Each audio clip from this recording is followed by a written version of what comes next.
un même virage et aucun pilote ne se ressemble parfaitement. Pourtant, une majorité ont adopté le même style de pilotage depuis quelques années, comme en témoignent Hugo Clerc et Loïc Arbel, pilote Superbike. Moi j'ai plutôt un style nouvelle génération on va dire, très décalé de la moto, coude par terre et les flex très désaxés de la moto. Plutôt la même chose, mais là avec mon passage sur la 1000, j'ai tendance à moins bouger, donc c'est quelque chose sur lequel je suis en train de travailler.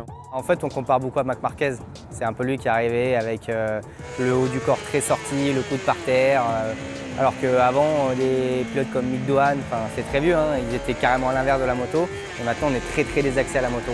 Cette façon de piloter, David Muscat, orné de 6 titres de champion de France, l'a vu évoluer au travers des saisons. L'apport sur les motos de l'électronique a changé énormément la façon de piloter. En fait, les pilotes aujourd'hui rentrent plus tôt dans les virages que ce qu'on faisait nous. Avec l'électronique, ils freinent moins fort, ils lâchent les freins plus tôt, ils gardent plus de vitesse, ils font plus de ronds, ils passent plus de temps sur l'angle maxi. J'ai roulé sur des 1000, il n'y avait pas de traction control pendant le T-wheeling, rien, donc si tu n'avais pas de frein arrière, tu faisais rien. On sert surtout sortie de virage et pour tenir la moto sur les courbes, j'ai quand même beaucoup le pied sur le frein arrière. À l'accélération, quand on glisse, c'est qu'en fait, le pneu n'arrive plus à encaisser la puissance qu'on passe au sol, donc le pneu se met à patiner et du coup ça glisse et on appelle ça le spinning.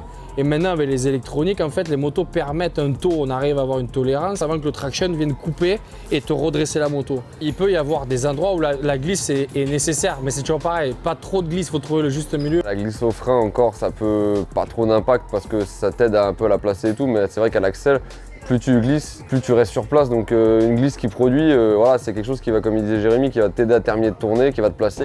Et si chaque pilote a des habitudes sur la moto, tous ont les mêmes bases, parfaites de leur touche personnelle, comme nous l'explique Enzo de la Vega. Donc là, on est dans la ligne droite, on essaie d'être le plus aéro possible. Donc sur la phase de freinage, le but, c'est vraiment de tendre les avant-bras, bien verrouiller le haut du corps, aussi les jambes. Je sors la jambe tout le temps, ça freine un petit peu plus au niveau de l'aéro, ça détend aussi tout le bas des jambes. C'est le style aussi. Donc là, après, on arrive sur la phase où on va commencer à déclencher, à mettre de l'angle. On se déhanche, on a tendance sur l'entrée du virage à être plus sur l'avant et sur la phase de réaccélération, on a tendance à charger un peu plus l'arrière. Vraiment, en vrai, sur la moto, on n'est pas du tout statique. Le bas du corps est super important, on l'utilise énormément. Paramètre à prendre aussi en compte, le gabarit, qui impacte naturellement la manière de piloter.